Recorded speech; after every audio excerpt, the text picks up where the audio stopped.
闻佛音，见佛法，欢迎各位师兄收看今天的节目。受台风影响，前段时间北京狂降暴雨，暴雨引发洪水，西部山区、门头沟、房山等地受灾十分严重。而就在此次洪水中，在北京房山的蒲洼乡藏有一个这样的神奇之地——龙王庙。与村里其他建筑相比，它却在这次洪水来临时展示了非同凡响的一面。那是一个夜晚，暴雨如注，洪水席卷了整个房山区域，许多建筑被水流冲垮，汽车和房屋都受到了严重的损坏。令人震惊的是，尽管洪水的冲击力异常强大，尽管龙王庙位于洪水的正中心，但当洪水退去，龙王庙仍然屹立不倒，毫发未损。在《妙法莲华经》中记载，龙王有8：一难陀龙王，二跋难陀龙王，三梭迦罗龙王，四合修吉龙王，五得意迦龙王，六阿那婆达多龙王，七摩那什龙王，八伏波罗龙王。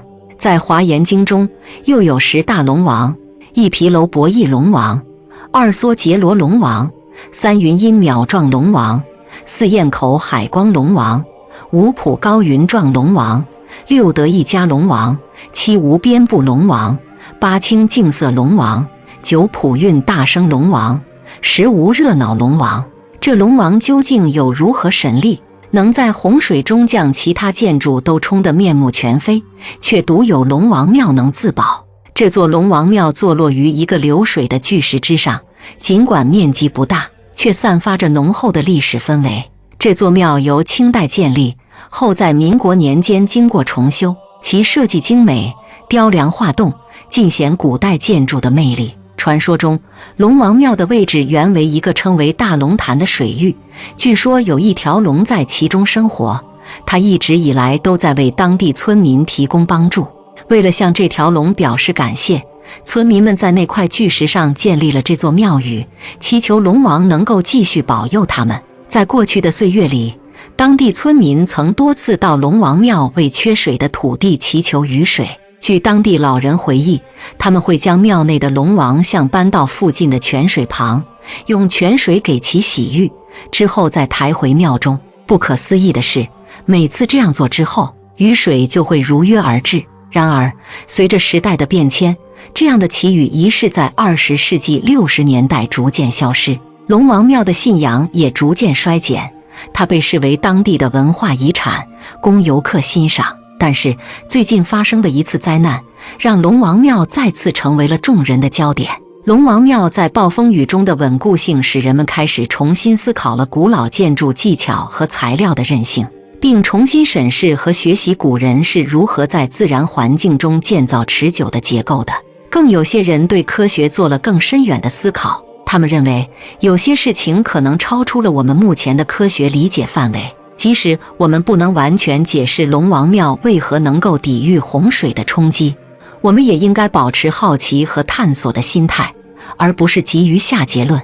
在灾难面前，人们经常寻找意义和希望。龙王庙的故事为受灾的社区带来了一个积极的象征，提醒人们即使在最困难的时刻，也可以找到力量和勇气。同样的，你的福报是多是少，在每一次天灾来临时也会显现出来。接下来分享的2个故事就是最好的证明。我姥爷曾经是唐山的检察长，为人清廉刚正，一心为公，不为自己谋私利。家里孩子虽多，但都自谋出路，各行各业都有，走饭厨师保育员都在社会基层生活。姥爷退休后也没有积累房产，回农村老家成了普通老人。他的门生审过一些河北的明案子，不便明说。文化大革命中，姥爷也约束子女，不让子女批斗祸害别人。我只记得小时候一大家子在乡下居住，乡亲们经常上门送瓜果蔬菜，他除了读书看报，也会关心小孩们。我们这个家族后辈也大部分成为社会底层，但基本家家和谐恩爱。我的大舅文化不高，而且姥爷没有照顾他的工作，他成家后才从农村到了唐山，开了几年大车，过了几年辛苦日子，后来下海，因为忠义讲信用，来依附他、追随他的人越来越多，事业也红红火火。后来听大舅讲，当地的黑社会也期期爱爱想依附，但老爷毕竟曾是白道的高干，不能给他丢人。我对大舅还是印象深刻，从童年起，他家就是接待站，接待乡亲如同亲人，待人热情周到，有好东西一定会拿出来共分享，亲戚往来不绝，自己还几乎干卖苦力的活，却对乡亲家族扶危济困，不失大方，好像赠人帮人有瘾似的。后来他成立车队，开大货车，可能是站在风口了吧，就事业有成了。手下人对他也是忠心耿耿，总觉得有点李逵围着宋江喊哥哥那味道。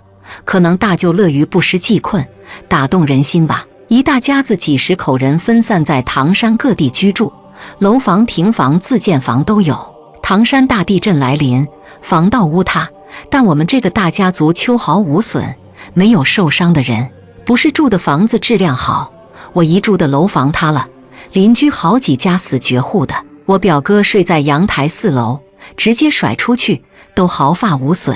我姥爷的办公楼只是一面墙倒了，房子没塌，但惊吓留下的心理创伤很深。姥姥晚年老年痴呆，不记得别的，就记得地震时的惊慌，常常半夜惊起，要摸索抱孩子往外跑，说地震了。唐山大地震深夜发动，伤亡极大，遍地疮痍，当时音讯中断，极惨极痛，灭门处处有。现在遇到日子，基本一条街都在烧纸，明明暗暗的，哭哭啼啼的。当时我们家40口，包括幼儿被埋，但人确实没有受伤，不能不说是奇迹。这是我老家的事情，我姨讲给我听的。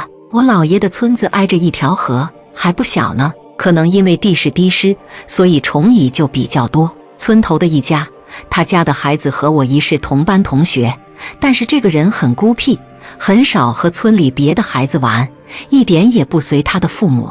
破天荒的一次，他不但在学校讲起故事，而且还邀请大家去他家参观。什么事呢？他家有很多蚂蚁，一圈绕着一圈的爬动。开始他父亲还用扫帚扫出去，但是蚂蚁就像无穷无尽一样，他父亲也就不敢碰了。这种事小孩子不去看就是没天理。放学后，我姨他们全校几乎都去了。据我姨说，蚂蚁就像受过训练一样，一排排的排成一个大螺旋形，挤满了他家整个堂屋。不但小孩们去看，消息传开以后，大人们都去。村里的老人认为是不祥之兆，但是60年代谁敢说呀？过了几天，他家实在受不了了，他父亲找到镇上，请给开个条子，进城去看病。因为那年代不能随便离开户籍所在地，全家出门没有证明是违法的。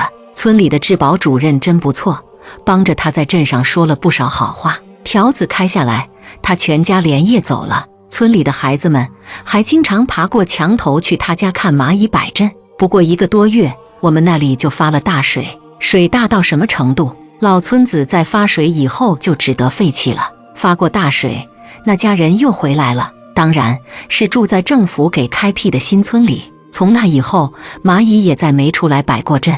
村里有传言说，蚂蚁摆阵的造型像极了毁灭旧村的大漩涡。至于为什么摆在他家，因为他家人品比较好，无论是村里有什么需要出力的事，他们家永远冲在前面。那个年代，很多年轻人会去城里务工，导致村里总会留下不少老人小孩，出点什么事，又或者是搬点什么重物，只要是他家的人看见，就一定会上去搭把手。我姨记忆最深的一件事，是有一年村上粮食欠收，闹饥荒，村里组织人去镇上领救济粮。他们家全家出动，从早上5点一直搬到晚上12点，中间只是吃了些白米饭，来回整整走了2趟。要知道，从村里到镇上，少说也有20公里路。福报大的人能躲过灾难，同时真正意义上来说，还是老天让一个人活着，必然是要让他发挥出他的作用和意义。很多人总说，为什么会有灾难？对于福报大的人，灾难是挑战，是考验，老天让他挺过去了。是让他为更多人创造价值。而对于本身不积德性的人，无法给这个世界带来价值的人，必然淘汰。大的福报给他，是享受不了的。好了，今天的内容就和大家聊到这了，希望大家动动手指，转发也是一种行善。一个善良故事，每看见一次就是种善因的开始，每一次转发就是一个小小的善举。那我们下期节目再见。